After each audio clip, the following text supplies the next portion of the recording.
सत्य के इस सफर में हमने अब तक जो देखा वो यह है कि दुनिया का कोई भी कोना हो, चाहे पूर्व के पुराण हो या पश्चिम की बाइबल, सबने इंसानी चेतना पर कब्जा करने के लिए अपने अपने पाखंडी सॉफ्टवेयर तैयार किए हैं। आइए अंतिम सत्य को स्वीकारें। 1. ईसाई धर्म मूल पाप ओरिजिनल साइन का व्यापार। दावा। बाइबल के अनुसार आदम की गलती के कारण पैदा होने वाला हर बच्चा जन्मजात पापी बॉर्न सिनर है, जिसे बपतिस्मा से ही शुद्ध किया जा सकता है। सम्राट का प्रहार।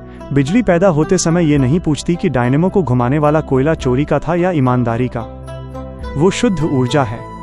बच्चा भी इसी तरह न्यूट्रल होता है। उसे पापी घोषित करना केवल बच्चे के मन में बचपन से दोषी होने का एहसास, गिल्ट भरने का एक व्यापारिक षड्यंत्र है। 2. इस्लाम तकदीर का फिक्स गेम। दावा।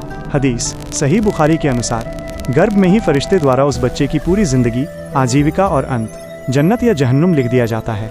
सम्राट का प्रहार।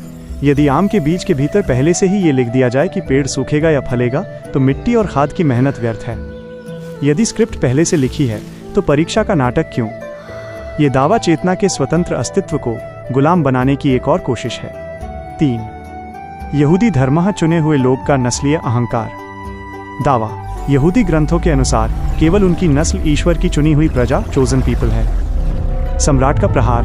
आनुवंशिकी जेनेटिक्स सिद्ध करती है कि दुनिया के हर इंसान का जैविक सॉफ्टवेयर 99.9% एक जैसा है। प्रकृति किसी को वीआईपी बनाकर नहीं भेजती। ये केवल अपनी नस्ल को श्रेष्ठ दिखाने और विभाजन पैदा करने का एक राजनीतिक पाखंड है। 4. बौद्ध धर्म उत्तर ग्रंथ गंधर्व का अंधविश्वास। दावा। बौद्ध ग्रंथों अभिधम्म कोश में मृत्यु और पुनर्जन्म के बीच चेतना के गंधर्व के रूप में हवा में तैरने और गर्भ तलाशने का दावा है। सम्राट का प्रहार।